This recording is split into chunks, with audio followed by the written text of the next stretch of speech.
Good morning, afternoon, or evening, wherever you are, and welcome to a special report that's about to transport you back to the vibrant, imaginative world of two of the most inventive brothers in animated history. For nearly 2 decades, their audacious inventions and endless summer days have captivated audiences, but behind the scenes, a different kind of buzz has been building: fan theories. Tonight, we're finally getting answers, as the very stars who bring these beloved characters to life are weighing in on the wildest speculations, debunking some and even embracing others. This isn't just about a cartoon, it's a deep dive into the enduring legacy of a cultural phenomenon, the creative minds behind the voices, and the incredible, often surprising connection between creators and their incredibly imaginative fan base. Get ready to have your long-held Phineas and Ferb questions finally addressed straight from the source. In the dynamic and ever-evolving landscape of animated television, few shows have managed to capture the hearts and imaginations of audiences. I'm quite like Phineas and Ferb. Since its debut nearly 18 years ago, back in 2007, the series has become a cultural touchstone, renowned for its boundless creativity, catchy musical numbers, and characters that are as endearing as they are eccentric. For almost 2 decades, children and adults alike have delighted in the daily exploits of stepbrothers Phineas Flynn and Ferb Fletcher, who, despite it being summer vacation, managed to construct everything from a full-scale roller coaster in their backyard to a time machine, often to the exasperation of their older sister, Candace. But beyond the on-screen antics, a fascinating phenomenon has been brewing within the dedicated Phineas and Ferb fandom: the proliferation of long-held fan theories. These elaborate speculations, concocted by an incredibly engaged and imaginative fan base, have attempted to explain everything from the plausibility of the boys' inventions to the perplexing lack of parental awareness regarding their daily shenanigans. For years, these theories have lived and breathed in the digital realm, debated on forums, dissected on social media, and shared among countless enthusiasts, adding an extra layer of depth and intrigue to the beloved cartoon. But only now, in May of 2025, are the true authorities on the matter, the very stars behind the animated characters, finally breaking their silence, sharing their exclusive thoughts on the speculation that has captivated fans for so long. The highly anticipated moment arrived when the popular animated show's incredibly talented voice cast sat down for an exclusive interview with People magazine, just ahead of its momentous June 5th day return. This gathering of vocal powerhouses included Ashley Tisdale, the voice of Candace, Alyson Stoner, the voice of Isabella, Vincent Martella, the voice of Phineas, Carol and Rhea, the voice of Linda, and David Errigo Jr., the voice of Ferb. Their collective insights were not just eagerly awaited, they were poised to either confirm, deny, or perhaps even fuel the most enduring fan theories that have swirled around the show for years. It was an opportunity for the actors to finally weigh in on the intricate web of speculation spun by their dedicated audience, offering a unique glimpse into their own interpretations of the characters and the world they inhabit. One of the most persistent and widely discussed fan theories centers on Candace's long-suffering mother, Linda Flynn Fletcher. For years, fans have debated whether Linda is genuinely oblivious to the elaborate, often colossal, inventions and adventures of her sons, Phineas and Ferb, or if she has in fact known about their shenanigans this whole time, simply choosing to turn a blind eye for reasons unknown. It's a theory that speaks to the very core of the show's comedic premise, and the voice cast's thoughts on the matter were highly anticipated. Interestingly, Vincent Martella, the voice of the perpetually optimistic Phineas, admitted that this particular theory was news to him. "I haven't heard that one," Martella, now 32, confessed. A slight surprise perhaps in his tone, given the theory's widespread popularity among the show's ardent followers.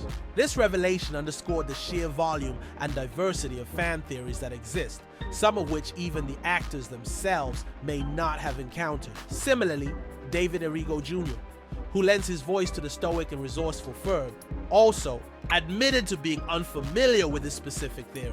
"I haven't engaged with that one yet," Errigo Jr., now 38, noted. However, his subsequent comments provided a fascinating insight into his approach to fan-generated speculation. He revealed that he had in fact heard some more bananas once, suggesting that some fan theories venture into truly outlandish territory. But about the idea of Linda willfully ignoring her son's activities, Errigo Jr. offered a more nuanced perspective. This one doesn't feel harmful, so I feel like there could be some merit to it, and I would accept it more readily than some of the other ones, he explained. This pragmatic approach highlights a key distinction in how actors might view fan theories.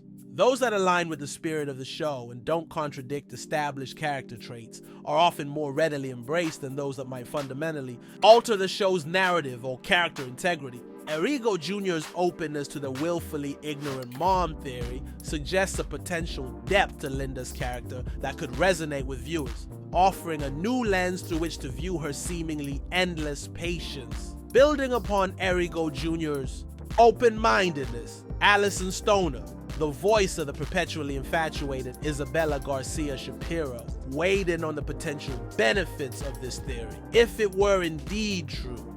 Stoner, now 31, articulated a thoughtful and empathetic perspective, focusing on the long-term well-being of the titular brothers. Now, one of the beautiful benefits potentially of that could be that Phineas and Ferb, I don't think they feel very self-conscious right now, but maybe as they get older and if they're around peers and the peers stop thinking that it's cool to hang out with the parents, Stoner explained. Her theory posits that Linda's feigned ignorance could be a strategic, loving act of parental foresight. For the parents to know their business, maybe she's setting them up so that she can keep an eye and make sure they're safe, but they feel the full freedom to express themselves and be creative. This interpretation suggests a deep, almost conspiratorial, maternal love, where Linda sacrifices her own peace of mind and Candace's sanity to foster her son's unbridled creativity and ensure their safety without stifling their imaginative spirit. It transforms Linda from an oblivious parent into a quietly protective guardian, allowing her children the space to flourish without direct interference. Perhaps the most definitive and amusing take on the Linda knows-all theory came from the voice herself. Caroline Rhea, the voice of Linda Flynn Fletcher, enthusiastically declared that this particular fan theory perfectly aligns with her own long-held interpretation of her character. "That is my theory," Rhea, now 61, unequivocally stated, making it clear that the fans were onto something. "When you say there's a theory out there, that is my theory." This direct confirmation from the source was a delightful revelation for fans who had championed this interpretation for years. Rhea then elaborated on her personal acting choices, revealing the subtle layers she brings to Linda's seemingly oblivious demeanor. "But I also think I play it that I've been working with a therapist and I have to speak in a calm voice so that I don't set my daughter off because I love her," Rhea shared. This humorous yet insightful explanation painted a picture of a mother actively managing her reactions, not just to her son's inventions, but to her often frantic and exasperated daughter, Candace.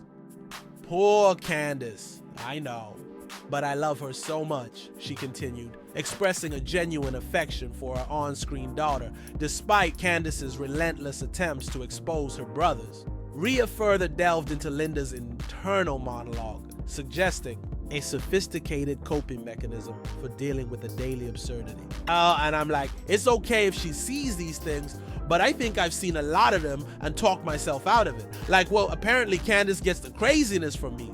Now I'm seeing it too. This witty explanation not only embraces the Linda knows-all theory, but also adds a layer of self-awareness to Linda's character, humorously attributing Candace's craziness to her own genetic predisposition.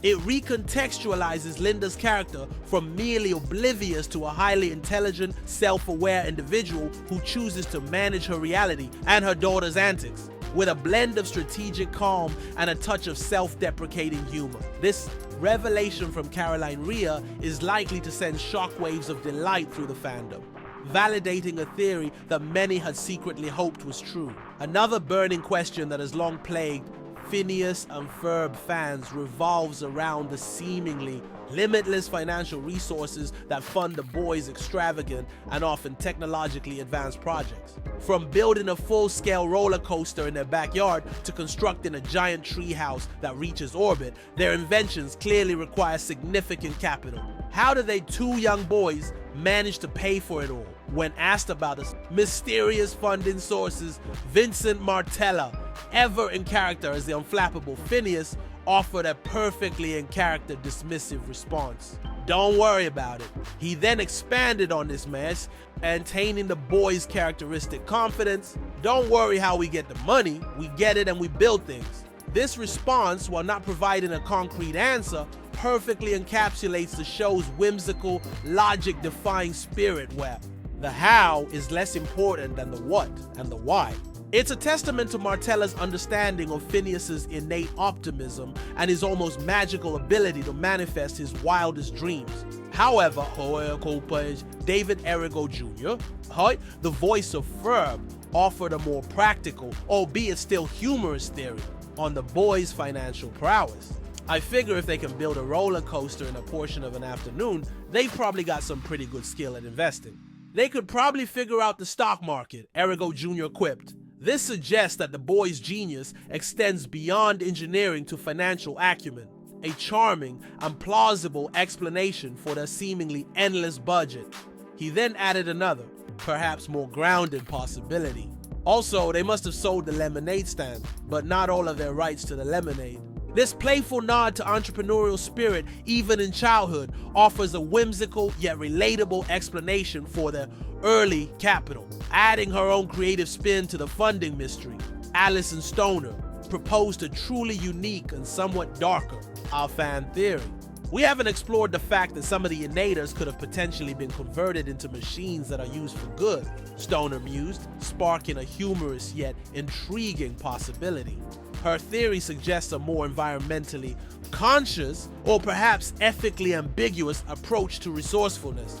So, maybe there are materials from previous projects that are morphed into new materials for the next invention, Stoner clarified, hinting at a sustainable, albeit slightly mad scientist, approach to their construction projects. She concluded her proposal with a playful admonition to the fans. I just would like to say that there are a lot of possibilities and we shouldn't make assumptions. This response not only adds a new imaginative layer to the ongoing fan discussion, but also playfully encourages viewers to keep their minds open to all the wild possibilities within the Phineas and Ferb universe. While Ashley Tisdale, the voice of the perpetually exasperated Candace, didn't delve into specific fan theories about her character or the show's narrative, she did offer a fascinating insight into the physical and vocal demands of portraying Candace. Her comments shed light on the intense energy and unique vocalizations required to bring Candace's high-strung, frantic personality to life. As I've gotten older, it's like a workout, Tisdale noted, illustrating the sheer exertion involved. In voicing the character, she elaborated on the particular challenges of Candace's emotional arc within each episode. That's always been kind of more of my challenge with Candace, is when she starts to kind of build into that episode and she's really high-strung, and it takes a lot out of me, Tisdale explained. Candace's signature bust attempts, her escalating frustration, and her rapid-fire dialogue often require Tisdale to deliver lines with significant vocal force and emotional intensity. This physical and vocal demand is why Tisdale has always maintained a specific recording schedule for the character. So, I only do 2-hour sessions, she revealed. But I've been doing only 2-hour sessions from the very beginning. I recognized very soon into Candace that I was like, oh, I cannot do 3 hours or 4 hours. It's a lot.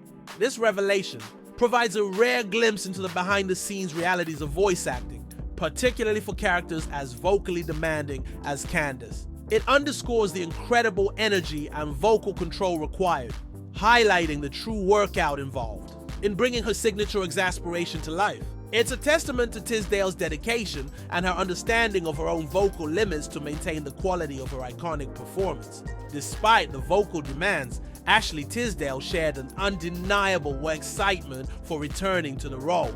Hey, that. has been a significant part of her life for nearly 2 decades. Her enthusiasm was palpable as she reflected on her long journey with the character. I feel like it never ended because we kept on doing Candace against the universe, and little things here and there, Tisdale, now 39, shared, referring to the spin-off movie and various other projects that kept the character alive for fans. Her words convey a deep affection for Candace and the Phineas and Ferb universe.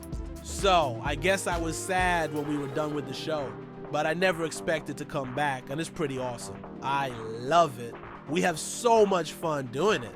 This sentiment of joy and unexpected return is likely shared by millions of fans who eagerly awaited the show's revival. It speaks to the enduring magic of Phineas and Ferb and the special bond between the cast and their characters, promising an exciting new chapter for a series that continues to inspire creativity and laughter across generations. The enduring popularity of Phineas and Ferb and the passionate engagement of its fan base underscore the unique connection between creators and their audience in the digital age. Fan theories, once relegated to niche forms, now gain significant traction, becoming a vibrant part of a show's narrative ecosystem. The willingness of the voice cast to engage with these theories, to even adopt some as their own, fosters a sense of collaboration and appreciation that strengthens the bond with their viewers. This interactive dynamic breathes new life into long-running franchises, keeping the conversation alive and ensuring that beloved characters remain relevant and fascinating for years to come. The return of Phineas and Ferb is not just a nostalgic revival. It's a testament to the power of imaginative storytelling, the dedication of its cast, and the unwavering creativity of a fandom that continues to ask the big questions, even if the answers sometimes come from the most unexpected places. This entire conversation serves as a delightful reminder of the show's charm, its ability to blend whimsical absurdity with genuine heart. The fan theories, whether about Linda's secret knowledge or the boys' mysterious funding, all stem from a desire to understand the mechanics of a world that defies conventional logic.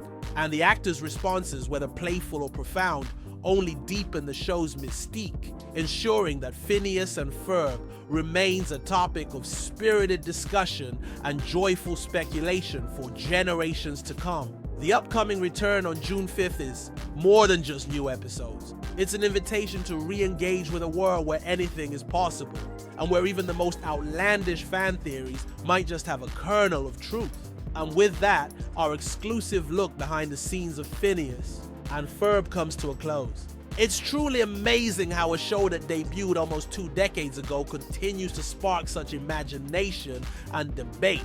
We can't wait to see what new adventures and perhaps new fan theories the returning season will bring. Thank you for joining us for this special report. Good day.